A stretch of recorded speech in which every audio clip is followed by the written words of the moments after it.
আসসালামু আলাইকুম এভরিওয়ান, তোমাদের জন্য নিয়ে এসে পড়লাম আমাদের সেই অচেনা মহারাজ গল্পের 4 নম্বর পর্ব। তো চলো বেশি কথা না বলে গল্প শুরু করা যাক। সুনিধি ভার্সিটি থেকে বাসায় ফিরে এসে নিজের ঘরে ঢুকে দরজা বন্ধ করে দেয়। রাগে তার চোয়াল কাঁপছে। কিভাবে সাজিদ তাকে এতটা অপমান করলো? সে কি ভেবেছে সুনিধি সব মুখ বুঝে মেনে নেবে? তেমনটা মোটেও না। সুনিধি প্রতিবাদ করতে জানে। এদিকে নয়না খন্দকার ক্রমাগত দরজা ধাক্কিয়ে চলেছেন, কিন্তু সুনিধি দরজা খুললো না। সামিউল খন্দকার অফিস থেকে ফিরে এসব দেখে ভীষণ রেগে গেলেন। সুনিধি রুমের সামনে এসে জোরে একটা ধমক দিতেই সুনিধি এসে দরজা খুলে দিল। তার চোখে জল। সামিউল খন্দকার রাগী কণ্ঠে বললেন, এসব কি সুনিধি? কেন এমন করছো? কি হয়েছে সেটা বলো তো। আমি সাজিদ ভাইকে বিয়ে করব না, ব্যাস। আমাকে আর কোনো প্রশ্ন করবে না। সামিউল খন্দকার এবং নয়না খন্দকার দুজনেই অবাক হয়ে নিজের মেয়ের দিকে তাকিয়ে রইলেন। তারা তাকে অনেক প্রশ্ন করতে লাগলেন, কিন্তু সুনিধি চুপ করে রইল। নিজের জেদে সে অটল। শেষ পর্যন্ত সামিউল খন্দকার বাধ্য হয়ে তার বোন সালমা খন্দকারকে ফোন করে সব জানালেন। সব শুনে সালমা খন্দকার বললেন, তোরা কোনো চিন্তা করিস না, আমি ব্যাপারটা দেখছি। আমি যখন বলেছি সুনিধিকে আমার সাজিদের বউ করে আনবো, তখন তাই হবে। বেশ অহমের সাথে কথাটা বলে তিনি ফোন কেটে দিয়ে রাগী চোখে তাকালেন সাজিদের দিকে। সাজিদ তার সামনেই দাঁড়িয়ে আছে। সালমা খন্দকার সাজিদের উদ্দেশ্যে বলে, নিশ্চয়ই তুই কিছু করেছিস। সুনিধিকে আমি খুব ভালো করে চিনি। ও ছোট থেকেই তোকে পছন্দ করে। ও কিছুতেই এই বিয়েতে দ্বিমত করতে পারে না। এখন ভালোই ভালো সবটা স্পষ্ট করে বল। সাজিদ সালমা খন্দকারের পায়ের কাছে বসে পড়ে। অনুনয়ের সুরে বলে, আমাকে ক্ষমা করে দিও মা। আমি সুনিধিকে বিয়ে করতে পারবো না। কেন? তোর কি সুনিধিকে পছন্দ নয়, নাকি সে তোর যোগ্য নয়? এমনটা নয় মা।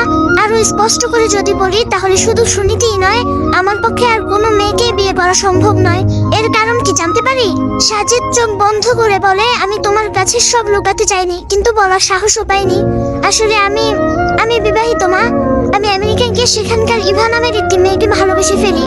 ইভা আমার জন্য ওর পরিবারকে ছেড়ে দিয়েছে। আমরা কিছুদিন আগে বিয়েও করেছি। আর সাজিদ নিজের সম্পূর্ণ কথা পূর্ণ করতে পারে না, তার আগে সালমা খন্দকার ঠাস করে তার গালে থাপ্পড় বসিয়ে দেয়। মা, তুমি আমায় মারলে? সালমা খন্দকার ক্ষেপে উঠে বললেন, তোর সাহস কিভাবে হলো আমাকে না জানিয়ে এত বড় একটা সিদ্ধান্ত নেয়ার? কি ভেবেছিলিস তুই? একটা শ্বেতাঙ্গ বিদেশি মেয়েকে বিয়ে করে একেবারে আমায় জানাবি আর আমি এই বিয়েটা মেনে নেব? কিছুতেই না। আমরা একে অপরকে ভালোবাসি মা। আর আমি যে ছোটবেলা থেকে এত ভালোবাসা, এত কষ্টের মধ্যে দিয়ে তোকে বড় করলাম, তার কোনো মূল্য নেই তোর কাছে না? আমার জীবনে তোমার গুরুত্ব সবার আগে মা। তাহলে আমি যা বলছি তাই কর। তুই সুনিধিকে বিয়ে কর। তুই চাইলে ইভাকে নিয়ে আমেরিকায় থাকিস, অসুবিধা নেই। সুনিধি না হয় এই দেশে আমার কাছে থাকবে। আমারও তো কারো একজনের সঙ্গ দরকার। আর সুনিধিকে এসব কিছু জানানো দরকার নেই। এসব তুমি কি বলছো মা? এমনটা করলে তো ইভা ও সুনিধি দুজনকেই ঠকানো হবে। আমি এমনটা করতে পারবো না। তোকে আমার কথা শুনতেই হবে। আর যদি না শুনিস, তাহলে আমি নিজেকে কিন্তু শেষ করে দেব মা। শুধু তাই নয়, তোকে তোর বাবার সব সম্পত্তি থেকে বঞ্চিত করব। তুই বলেছিলি না তোর একটা বিজনেস শুরু করার জন্য 30 লাখ টাকার প্রয়োজন? সেই জন্য তোকে সুনিধিকে বিয়ে করতে হবে। এর মাধ্যমে সামিউল তোকে এই টাকাটা দেবে। আমি যা করছি তোর ভালোর জন্যই করছি। কিন্তু কোনো কিন্তু নয়। মায়েরা যা করে সন্তানদের ভালোর জন্যই করে। যা, আমি ইভার সাথে তোর বিয়েটা মেনে নিলাম। তুই আমেরিকায় ওর সাথে সুখে থাক। শুধু সুনিধিকে এসব জানানোর দরকার নেই। বছরে 2-3 বার দেশে আসবি, এটুকুই। বাকিটা আমি সামলে নেব। এটা আমাদের সবার লাভ। আমার কাছে তো তোকে দেওয়ার মতো 30 লাখ টাকা নেই।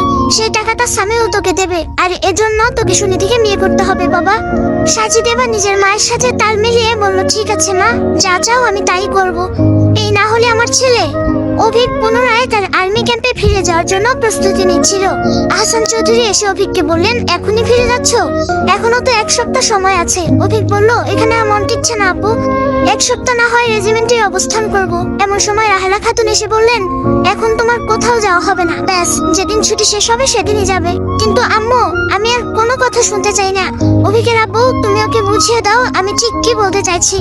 আমি কুসুম আপার সাথে কথা বলেছি। উনি আমাকে খুব ভালো একটা মেয়ের সন্ধান দিয়েছে। আমি ঠিক করেছি যে এবার অভিক ফেরার আগেই ওর এঙ্গেজমেন্টটা করিয়ে রাখবো। আর যদি সুযোগ পাই তো কাবিন করিয়ে রাখবো। অভিক বেশ রাগী সুরে বলল, আমি এসব ব্যাপারে আর কোনো কথাই শুনতে চাই না। Loud and clear. রাহেলা খাতুনও নাচুরবন্দা হয়ে বললেন, আমিও বলে দিলাম তোমাকে বিয়ে করিয়েই ছাড়বো। এই বলে রাহেলা খাতুন অভিকের ব্যাগপত্র কেড়ে নিয়ে বলল, মায়ের জেদের কাছে ছেলেকে নতজানু হতেই হবে। আর আমরা মেয়ে দেখতে যাচ্ছি। এটাও লাউড অ্যান্ড ক্লিয়ার।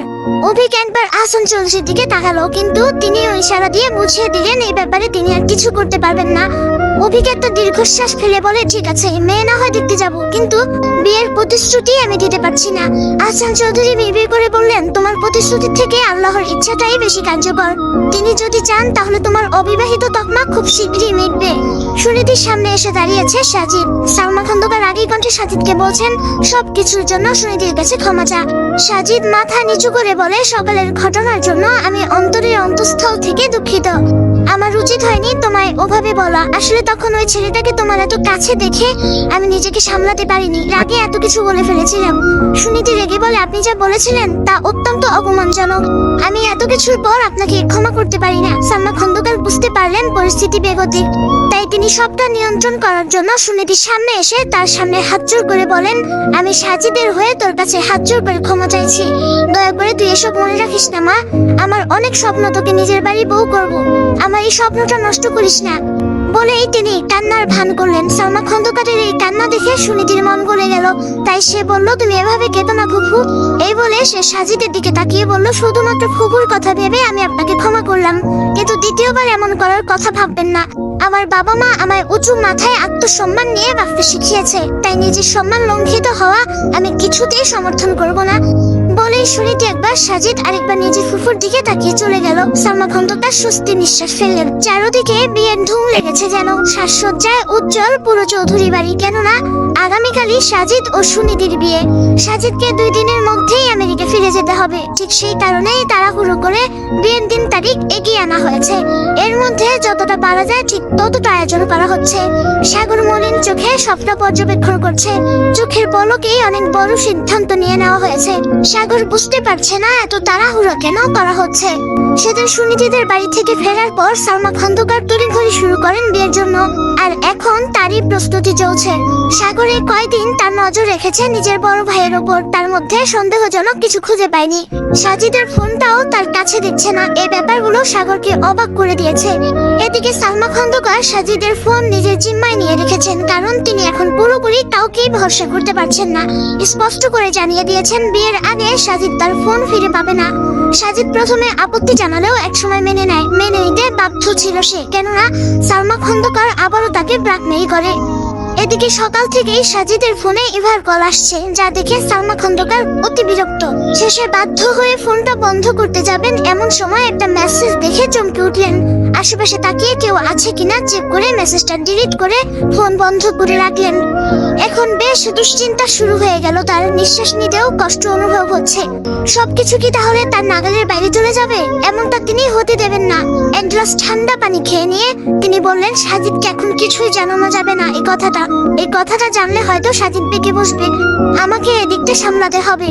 সুনীতির পরনে কালো রঙের একটি লেহেঙ্গা, তার মা এটা তাকে এনে দিয়েছে। আগামীকাল যেহেতু বিয়ে, তাই আজ থেকেই খন্দকার বাড়িতে আনন্দ উৎসব শুরু হয়ে গেছে।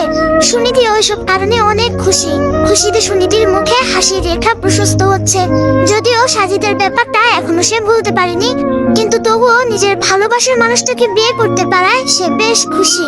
সুনীতি তার বাবার ব্যালকনিতে দাঁড়িয়েছিল। এমন সময় লক্ষ্য করে কেউ তার দিকে কিছু একটা ঢিলের মতো ছুটছে, যা তার পায়ের কাছে এসে পড়ে। সুনীতি নিচের দিকে তাকালো, দেখলো একটা কাগজ। সেই কাগজ হাতে তুলে নিল। অতঃপর দেখলো সেখানে লেখা আছে, তোমাকে আমি এত সহজে অন্য কারো বউ হতে দেব না। আর যদি বিয়েটা অন্য কারো সাথে হয়েও যায়, বাসরটা কিন্তু আমার সাথেই হবে, মন্টু। এই চিঠি দেখে সুনীতি ভয়ে আটকে উঠল, কিন্তু সে এ বিষয়ে কাউকে জানিয়ে এই খুশির পরিবেশ নষ্ট করতে চায়নি। তাই চিঠিটা ছিঁড়ে ফেলে দিল আর হাত জোর করে আল্লাহর কাছে প্রার্থনা করে বলল, আমাকে এই বিপদ থেকে রক্ষা করো আল্লাহ। ওই মন্টু যেন আমার জীবনে নতুন আর কোনো বিপদ আনতে না পারে। সুনীতি এসবই ভাবছিল। এমন সময় তার মা নয়না খন্দকার এসে বলে, মামনি, তুমি এখানে দাঁড়িয়ে কি করছো? নিচে সবাই তোমার জন্য অপেক্ষা করছে। সুনীতি আচমকা নিজের মাকে জড়িয়ে ধরে। নিজের মেয়ের আচমকা এমন আলিঙ্গনে থমকে গেলেন নয়না খন্দকার। সুনীতির চোখে জল। কিছু হয়েছে কি মামনি? তুমি এভাবে কাঁদছো কেন? সুনীতির ইচ্ছা করছিল তার মাকে সব খুলে বলতে, কিন্তু সে তাদের আর কোনো দুশ্চিন্তা দিতে চায় না। তাই বলে ওঠে, তোমাদেরকে ছেড়ে আমি কিভাবে থাকবো? আমার যে ভীষণ কষ্ট হবে। নয়না খন্দকার মেয়ের মাথায় হাত বুলিয়ে বলেন, পাগলি মেয়ে, আমরা তো সব সময় তোমার পাশেই থাকবো। যখন ইচ্ছে আমাদের কাছে ছুটে এসো, আমরাও যাব তোমার কাছে। মায়ের কথায় কিছুটা স্বস্তি খুঁজে পেল সুনীতি। মাকে আরো নিবিড় ভাবে জড়িয়ে ধরে বলল, তুমি পৃথিবীর সেরা মা। তুমিও আমার কাছে পৃথিবীর সেরা মেয়ে। আমি এখনো সেই দিনগুলো ভুলিনি। বিয়ের পর 5 বছর আমি মা হতে পারিনি, এজন্য পাড়া প্রতিবেশী আত্মীয় স্বজন কত কথা শুনিয়েছে। অবশেষে আল্লাহর কাছে অনেক প্রার্থনা করে অনেক কান্নাকাটি করার পর তুমি এলে আমার কাছে। তখনও লোকের কত কথা মেয়ে হয়েছে বলে, কিন্তু আমি আর তোমার বাবা একটু মাত্র নাখুশ হয়নি, বরঞ্চ খুশি হয়েছিলাম, কারণ আল্লাহ আমাদের ঘরে শাহজাদি পাঠিয়েছে। আমরা তোমাকে নিয়ে সুখে ছিলাম। আমাদের শুধু এইটুকুই চাওয়া, বাকিটা জীবনও তোমার এইরকম সুখ স্বাচ্ছন্দ্যে কাটুক যেমনটা এখন কাটছে। নিজের মায়ের কথায় সুনীতি আবেগপ্রবণ হয়ে ওঠে। অভিকের মুখোমুখি দাঁড়িয়ে আছেন রাহেলা খাতুন। গতকাল তিনি অভিককে সাথে নিয়ে মেয়ে দেখে এসেছেন। মেয়েটাকে তার ভারী পছন্দ হয়েছে। তিনি সিদ্ধান্ত নিয়েছেন ওই মেয়েকেই নিজের বাড়ির বউ করে ঘরে তুলবেন। কিন্তু শেষ মুহূর্তে এসে অভিক যেন বেঁকে বসলো। তার বাড়া ভাতে ছাই দিয়ে বলল, আমি আগেও বলেছি, আবারও বলছি, আমার পক্ষে বিয়েটা করা সম্ভব নয়। আমি তোমার মা, আমার কথা তোমায় শুনতেই হবে। আহসান চৌধুরী এসে অভিককে বলে, কেন জেদ করছো? মায়ের কথা মেনে নাও না। মেয়েটাকে আমারও ভালো লেগেছে, দেখতে যেমন সুন্দর তেমনি ভালো ব্যবহার। আপত্তি করার তো কোনো কারণ দেখছি না। বাবা তুমিও? রাহেলা খাতুন বললেন, বাবার দিকে না তাকিয়ে আমার দিকে তাকাও। আমি যখন বলেছি ওই মেয়েকেই আমার বাড়ির বউ করে আনবো, তখন ওই মেয়েকেই আমার বাড়ির বউ করে আনবো। এদিকে শুনছি খন্দকার ভাইয়ের মেয়ে মানে সুনীতিরও নাকি কাল বিয়ে। ছেলে নাকি আমেরিকান প্রবাসী। এজন্যই বোধ হয় সেদিন আমাদের অপমান করে তাড়িয়ে দিল। আহসান চৌধুরী বিরক্তির সহিত মুখ দিয়ে চ জাতীয় শব্দ উচ্চারণ করে বলল, আহ রাহেলা, তুমি শুধু শুধু সহজ বিষয়গুলোকে জটিল করছো। খন্দকার সাহেব এমন মানুষ নয়। তিনি বারবার আমাদের কাছে ক্ষমা চেয়েছেন ওই ঘটনার জন্য। আর সুনীতিরও অভিককে পছন্দ ছিল না। এটা নিয়ে এত জল ঘোলা করার কি আছে? থাক, তোমার আর ওদের হয়ে ওকালতি করতে হবে না। আমাদেরও তো বিয়ের দাওয়াত দিয়েছে। আমিও কাল গিয়ে দেখবো কেমন ছেলেকে পছন্দ করেছে ওই মেয়ে। সে আমার ছেলের থেকে কোন দিক থেকে এগিয়ে। অভিক এসব কথা শুনে বিরক্ত হচ্ছিল, তাই সে জলদি স্থান ত্যাগ করলো। তার চোখের সামনে হঠাৎ করে সুনীতির চেহারা ভেসে উঠলো। অভিক বুঝলো না এর কারণ কি। মেয়েটা সেদিনের প্রত্যাখ্যান সে আজও মেনে নিতে পারেনি। এটাই হয়তোবা কারণ এর আগেও এভাবে একজন তাকে প্রত্যাখ্যান করে বাজে ভাবে ত্যাগ করেছিল। সেই ঘটনার পর অভিক প্রতিজ্ঞা করেছিল সে আর কখনোই বিয়ে করবে না। এসব ভেবেই অভিক একটা দীর্ঘ নিঃশ্বাস ত্যাগ করলো। দেখতে দেখতে আরো একটি দিন খুব সুন্দর ভাবে কেটে গেল। আজ সুনীতির গায়ে হলুদ। বাড়িতে সেসব কিছুরই আয়োজন চলছে। সুনীতির পরনে আজ হলুদ রঙের একটি সুন্দর লেহেঙ্গা, যা তার সৌন্দর্য যেন বহু গুণে বাড়িয়ে তুলেছে। সুনীতির গায়ে হলুদ মাখানোর আয়োজন করা হচ্ছে। সুনীতির খুব ভালো লাগছে। অন্যদিকে অভিক তার বন্ধু আরাফাতের সাথে মিলে আজও ঘুরতে বেরিয়েছে। ঘুরতে ঘুরতে তারা নানা বিষয় নিয়ে আলোচনা করছিল। 2 দিন পরই তাদের আবার নিজ নিজ কার্যালয়ে ফিরে যেতে হবে। ঘুরতে ঘুরতে হঠাৎ তারা একটি কমিউনিটি সেন্টারের পাশে চলে আসে। সেখানে গায়ে হলুদের অনুষ্ঠান চলছিল। হঠাৎ করে একজন তরুণ তরুণী একে অপরকে হলুদ মাখানোর জন্য একে অপরের পিছে পড়ে যায়। একজন তরুণ বাঁচার জন্য অভিকের পেছনে এসে আশ্রয় নেয়। ঠিক এমন সময় ভুলবশত অভিকের গায়ে হলুদ লেগে যায়, যা দেখে অভিক রেগে বলে, what the hell damn it. Sorry ভাই, আসলে অভিক চোখ রাঙিয়ে তাকাতেই ছেলেটি চুপ হয়ে যায়। এদিকে আরাফাত ঠাট্টা করে বলে, কি ব্যাপার বন্ধু, তোর গাল তো দেখি হলুদে হলুদা হয়ে গেছে।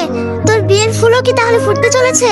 অভিক এবার রাগে আরাফাতের গালে একটা ডাকটা মারে। অতঃপর বলে, এসব আমার জন্য না, সেটা তো সময়ই বলবে।